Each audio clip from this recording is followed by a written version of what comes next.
Welcome to Novus Massage. I'm Richard, and today I'm going to show you one technique you can do to massage the entire back.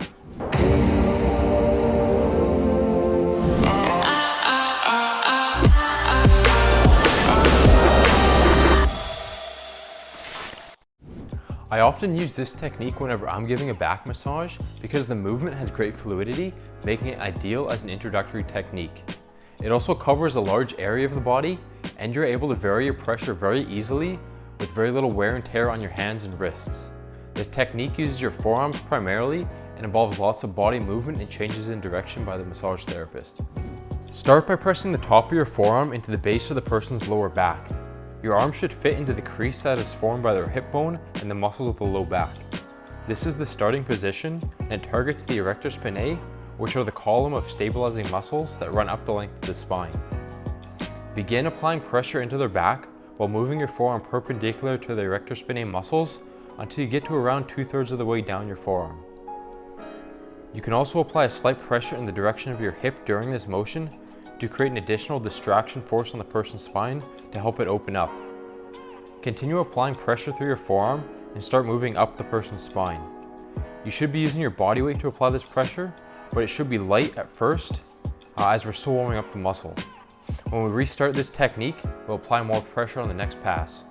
As you work your way through the low back, your forearm should be perpendicular to their body. Eventually you'll run into the bottom of their shoulder blade with your arm. At this point, you're going to slowly rotate your arm about 90 degrees until your hand is facing towards their head. Try to keep this motion fluid by continuing to run along the erector spinae at the same speed while you rotate your arm. You shouldn't be stopping, speeding up, or slowing down at any point during this technique. Always try to maintain a constant speed. This will be difficult at first, but it will become easier with repetition. Once the forearm is fully rotated, place the other arm on top of the forearm to maintain the pressure against the muscle. Initially, you may not need your body weight to apply additional pressure, but in order to get deeper in subsequent passes, this will be necessary. Continue applying pressure as you move along the upper back and to the upper trapezius muscle. Maintaining the same speed, run your forearm through their upper trap so your hand begins facing the floor. Once their upper trap is in contact with the middle of your forearm, start applying pressure in the direction of the person's feet through your forearm as you begin moving outwards towards their shoulder. This will cause the person's shoulder to depress as you massage through their upper trap muscle. Make sure to avoid digging your elbow into the person during this transition, as it can easily happen. As you begin to reach the tip of their shoulder, you need to be careful of pressing directly over any bony structures. I often lighten up my pressure at this point, especially if the person has a lower body fat percentage. Once you're at the shoulder, pull your forearm back and across their shoulder. You should be focusing your pressure down into the back of their shoulder where the crease is formed by their upper arm and back. This will target many of the posterior muscles that make up the rotator cuff. As you move your forearm through this area, begin angling your arm down so your elbow will touch the table. At this point, rotate your forearm until it's perpendicular to their body. Now apply pressure into their body and move down towards their hips.